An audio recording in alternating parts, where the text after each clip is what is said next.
Hi and welcome to my channel, or welcome back to my channel. It's great to see you and thank you very much for joining me today. I'm going to be showing you a palette today that it's one of the new Revolution Pro palettes that have come out. I've been trying to do videos on all of these as I've got them, and they are taking time to upload, so I do apologise, and I don't want to really upload more than twice a week. I will pop the odd video up extra if it's something special or something that I want you to see, but I'm trying to do these, so they are taking quite a few weeks, because in the Regeneration line there are 9 palettes, so there's a lot to get through. So anyway, today I thought I would show you this one, and this is just so pretty, with the warm, beautiful oranges and the mulberries and the warm browns, and then you have the coppers and the gold and the blue. Just heaven, absolute heaven. So this is what she looks like. Now, the same as all these palettes, you've got a 12-month shelf life. It is cruelty free, and it's recycled packaging, and you get 18 pounds in these palettes, and they are 0.8 grams each, or the equivalent of 0.03 ounces each. This is £8, and it's available on Revolution Beauty, or you can purchase on Superdrug. Now obviously when you buy from Revolution Beauty, if you spend over £35, then you will get free delivery. Superdrug, if you're a card member, a card holder, you will get free delivery after £10. If you're not a card holder, then it's free delivery after £15. But to be fair, you might as well join up and get a card, because you get loyalty points, you get all sorts of different bonuses. So yeah, I strongly advise that you do join the loyalty club with Superdrug if you haven't done already. So this palette is beautiful. It is really, really pretty. So what I'm going to do, I'm going to shoot over now to the close-up so you can have a proper look at it, and I will see you in a minute.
have seen it close up.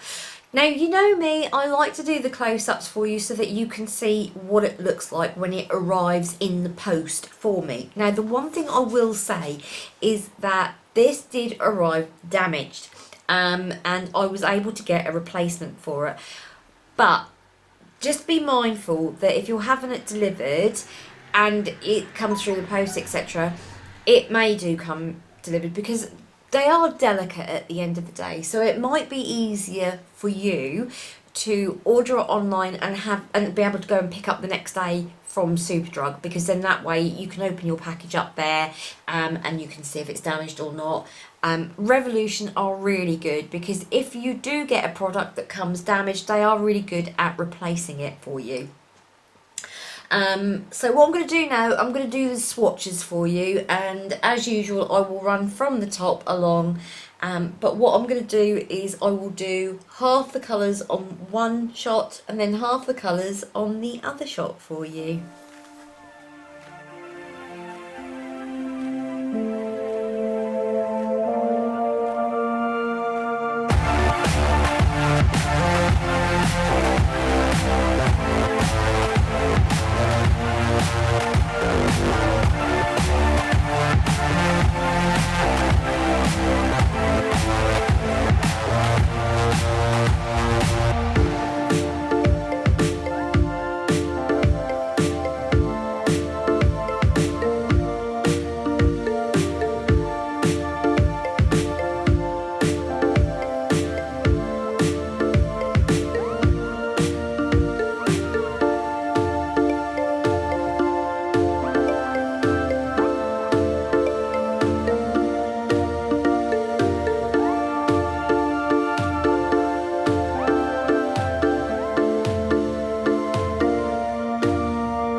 So now you've seen how they've swatched. Now, bearing in mind, because I want this palette absolutely perfect for this video so that you can see how gorgeous it is, at this point of me in the video, I haven't actually swatched it yet. I will do that after I've finished the talking because I don't want this... I hate it when I do videos and you've got all fingerprints and whatever in there. So I will reserve judgment on how this actually works for now. But what I will say, if this works as well as the other Regeneration palettes that have come out in the Revolution Pro range, then I think it's going to be rather amazing. Now, this is a Trends palette, so the Trends signify the fact that they've got these like triple baked shadows, which are gorgeous. Now, I found when I done my Celestial palette, they didn't swatch fantastically the first time that I used them. It took a couple of goes to actually get down. So I think there is like a film over the top. Think of like e.l.f. highlighters where you have to get, or MUA highlighters where you have to get the top off. There's a film over the top and you have to get rid of that to get down to the pigmented part underneath, and these are basically the same. So if the swatches look rubbish in the video, then that's probably why. What I will do is in the description down below, I will do a more detailed like to say whether the colours are good or if the colours don't work out after a few goes. I will put all that down below, but I'll also put the links down below of where you can buy them as well. If you would like to see me demonstrate this with an eye look, then please do comment below. And when I do eye looks, I I don't do eye looks to try and teach you how to put makeup on. I do eye looks to show you how I apply my makeup and to see if this works with the way that I do my makeup. Different people use different makeups, different colours, etc. What I do like about this palette, which isn't with the other palettes, is that you've got a base colour and then you've got like a transition colour, then you've got your crease colours as well. So, you know, and you could use this as well also as a crease colour, and then also this as you know, you've got your different colour organisations in there. And I think that these are going to look amazing. So there you go. This is a video just on the swatches and an up close look on this palette. And I hope that you enjoy, because these palettes are just amazing. I think they are the best palettes that have come out of Revolution, period. I mean, I love the fact that the names are on there. All right, you don't get a mirror, but who needs a mirror? You know, you've got palettes that have got plenty of mirrors in them. You've got your mirrors in your house. You can use all those. So you don't need a mirror in every single palette that comes out. Yes, it is nice and handy to have, but what I love about these is because I store these in a drawer, and I store them upright. When I go through, I can just flick through and see which ones they are. I'm not great at remembering names. I am good at remembering the previous palette names of Revolution, but all these new ones that have come out, I can't remember them. So I can't go and say, oh yeah, right, what I'm going to use today. I'm going to use AZURE today, so let's have a look and see if I can find AZURE. You can see through the clear plastic exactly what you're getting, exactly what you're putting your hands on, and that is great. So yeah, I hope you enjoyed this video. If you did, give me please a thumbs up. Please subscribe if you haven't done already, and I will see you in the next video. So ta-ta for now. Bye-bye. Bye.